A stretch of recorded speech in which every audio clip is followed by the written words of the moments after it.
Welcome to TG24 TV. నేను సుమలత. ములుగు జిల్లా చిన్నబోయినపల్లిలో తెలంగాణ ప్రభుత్వం ప్రతిష్టాత్మకంగా నిర్వహిస్తున్న 99 రోజుల ప్రజాపాలన ప్రగతి ప్రణాళిక కార్యక్రమంలో భాగంగా గ్రామంలో ప్రజాపాలన గ్రామ సభను నిర్వహించారు. ఈ సందర్భంగా అధికారులు గ్రామ ప్రజల నుంచి పలు సమస్యలు వినతులను స్వీకరించారు.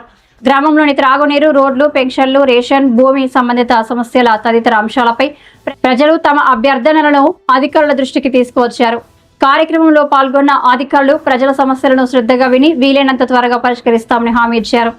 కార్యక్రమంలో స్థానిక ప్రజాప్రతినిధులు, గ్రామ సిబ్బంది పెద్ద సంఖ్యలో గ్రామస్తులు పాల్గొన్నారు. ప్రజల వద్దకే ప్రభుత్వ సేవలను తీసుకువెళ్లే లక్ష్యంతో ఈ కార్యక్రమం కొనసాగుతున్నదని అధికారులు తెలిపారు.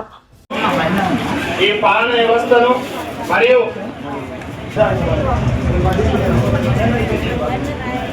గ్రామంలో మేము గత ప్రభుత్వం ఈ ప్రభుత్వం ఏమి ఇష్టలేనట్టుగా మాట్లాడుతున్నారు. కాబట్టి ప్రభుత్వాన్ని చేసేటోళ్ళే ఒక మాట్లాడతారు. కాబట్టి ఈరోజు మీ గ్రామ సభలో ఈ అవకాశం ఇచ్చినటువంటి మరియు అవకాశం ఇచ్చినటువంటి గ్రామ సభకు మరి ఎంపీడీఓ గారికి, సర్పంచ్ గారికి, ఎలక్షన్ ఆఫీసర్ గారికి ధన్యవాదాలు.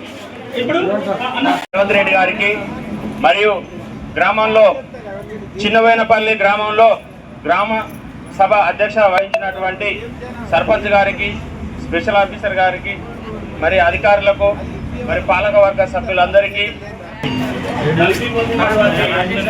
కావచ్చు, మరియు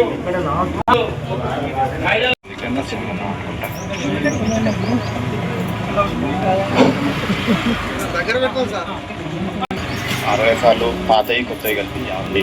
దాంట్లో వెరిఫై చేసిన వారికి ఇక్కడ నుంచి సహాయం ఎవరి దగ్గర నుంచి రావట్లేదు. చాలా తక్కువ మంది ముందుకు వచ్చారు. ఇప్పటి వరకు 11 అవ్వడం 50% వెళ్ళి మాకు కూడా చాలా బాధాకరంగా ఉంది. అంతేకాకుండా ఇది ఫైర్ సీజన్ కనుక అడవిలోకి వెళ్ళిన వాళ్ళు డిప్పు పెట్టడం కానీ, మరియు ఎక్కడైనా ఉచ్చులు కనబడ్డా మాకు తెలియజేయగా మేము ప్రార్థిస్తాం.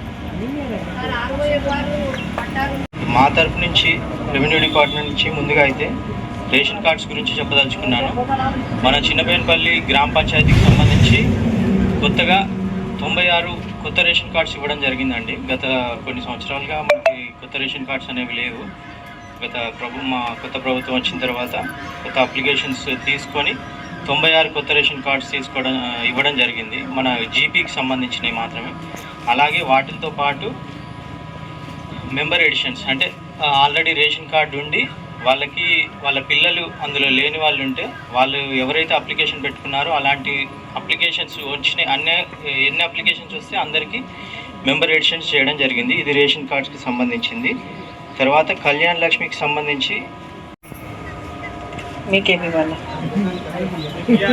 మీకు ఇవ్వన్నా వాళ్ళైనా మీ వాళ్ళే కదా.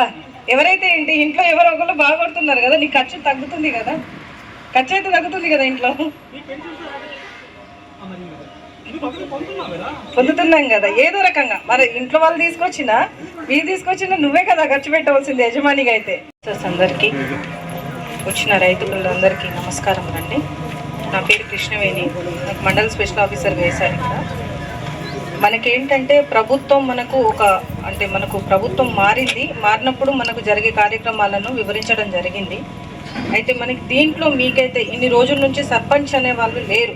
అంటే ఒక 2 years నుంచి ఇబ్బంది అయింది. ఇప్పుడు మనకు సర్పంచ్ గారు వచ్చారు కాబట్టి మీ ఊర్లలో ఏదైనా సమస్య ఉంటే వారితో విన్నవించుకోవచ్చు. ఎందుకంటే వాళ్ళు చేయని ఎడల మీరు ఆఫీసర్స్ దగ్గరికి రావచ్చు. ఇంతకుముందు ఏంటంటే మనమే ఆఫీస్ చుట్టూ తిరిగే వాళ్ళము, అది పని కాకపోతే మళ్ళీ అడిగే వాళ్ళము. ఇప్పుడు వాళ్ళ ముందు పెడితే వాళ్ళు దాన్ని ముందుకు తీసుకెళ్ళడానికి వెళ్తారు. మీకు చాలా అంటే మెనూ ఒకటి మార్చేశారు. అంతకుముందు ఏంటంటే ఒక్కొక్క స్కూల్లో ఒక్కొక్క మెనూ ఉండేది. ఇప్పుడు ఏంటంటే ప్రతి ఒక్క స్కూల్లో సేమ్ మెనూతోని మీకు మన పిల్లలు ఆ స్కూల్లో చదివే పిల్లలు కూడా మన పిల్లలే కదా, మన ఊరు పిల్లలే. కాబట్టి వాళ్ళకు కూడా సన్నబియ్యంతో పాటు వచ్చే టిఫిన్స్ కానీ అన్నీ కానీ ఒక ఫస్ట్ స్టేజ్లో కొంతవరకు ఇస్తున్నారు. 5 లక్షల వరకు ఇస్తున్నారా సార్? 5 లక్షల వరకు ఇస్తున్నారు. ఆ తర్వాత మీరు పెట్టుకొని చేసుకోవడం జరుగుతుంది. అంటే ఫస్ట్ దఫా, సెకండ్ దఫా, థర్డ్ దఫా అట్లా ఉన్నాయి. దాని ప్రకారం మీకు ఇల్లులు ఇస్తున్నారు. మహాలక్ష్మి ఉచిత బస్సు అనేది కొంతమంది తిట్టుకుంటున్నారు, కానీ అది మాకు కొంచెం అయితే అనుకూలంగానే ఉందండి. ఇక్కడ నాకు పోయినా కూడా రావడానికి పోవడానికి ఆఫీసర్లకు కాదు, అందరికి మంచిగానే ఉంది. ఇప్పుడు మా వాళ్ళు బయటికి వెళ్తున్నారు, అన్ని కొనుక్కొచ్చుకుంటున్నారు, అన్ని చేస్తున్నారు. మీకు ప్రాబ్లం అవుతుంది, మేము మంచిగానే తిరుగుతున్నాము.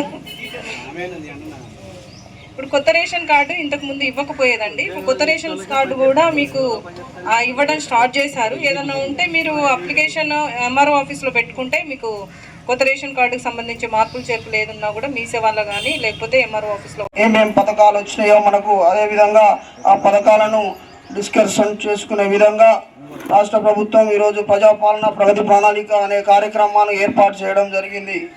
అమల్లో ఉన్న ప్రతిష్టాత్మక పథకాలపై చర్చ, రైతు భరోసా, ఇందిరమ్మ ఇల్లు, మహాలక్ష్మి, ఉచిత బస్సు ప్రయాణం, 500కే గ్యాస్ సబ్సిడీ, గృహజ్యోతి, 200 వరకు యూనిట్ల ఉచిత విద్యుత్తు, సన్న రకం వరి బోనస్ మరియు చేయుత పెన్షన్లు, కళ్యాణ లక్ష్మి, షాదీ ముబారక్, ఇందిరా మహిళా శక్తి, స్వయం సహాయక సంఘాలకు హెచ్జిహెచ్ బ్యాంకు లీకేజీ వడ్డీ లేని రుణాలు, ఇందిరమ్మ చీరలు, కొత్త రేషన్ కార్డులు మరియు మొదలగునవి అన్ని రకాల పథకాలను మనం ఈరోజు ప్రజాపాలనలో చర్చించుకోవడం జరుగుతుంది.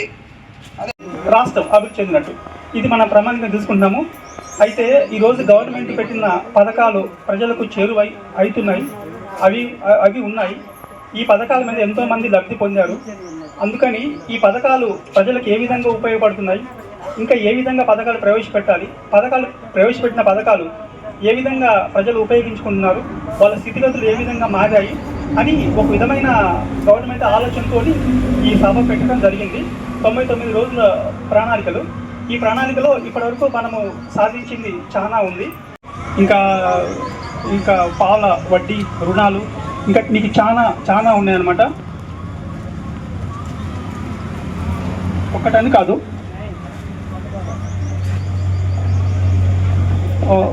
పాఠశాలలు ఉదయం 10 గంటలకు పిల్లలకి మధ్యాహ్న భోజన పథకం, ఉదయం ఇంటర్మీడియట్ పిల్లలకు 10th క్లాస్ పిల్లలకు కూడా ఉదయం టిఫిన్ కూడా పెట్టడం జరుగుతున్నది.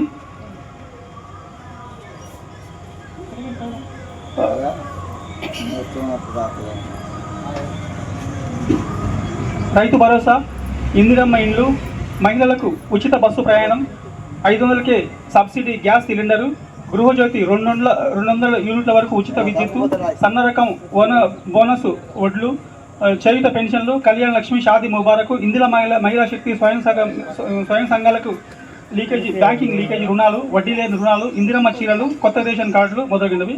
కొత్త పథకాల గురించి చర్చించడం. అల్పాహార పథకం అనమాట. Intermediate free 8th, 9th, 10th class వాళ్ళకు కూడా ఉదయం పూట టిఫిన్ పథకం ప్రవేశపెట్టారు. ఎందుకంటే కొంతమంది పేదలు ఉంటారు, వాళ్ళు ఉదయం పూట పాపం ఒట్టి ఖాళీ గడుపుతూ వస్తారు. మధ్యాహ్నం భోజనం వరకు వాళ్ళకి ఆగాలంటే కష్టం కాబట్టి వాళ్ళకు కూడా ఈ పథకంలో పోయిన సంవత్సరం నుంచి ఇడ్లీ, పూరి, దోశ పెట్టడం జరుగుతుంది. ఇంకొకటి ఇది అల్పాహార పథకం ఒకటి, ఇందిరమ్మ కుటుంబ జీవిత బీమా. హాయ్ అండి, నేను మీ Satyasri. Please do subscribe TG24 TV.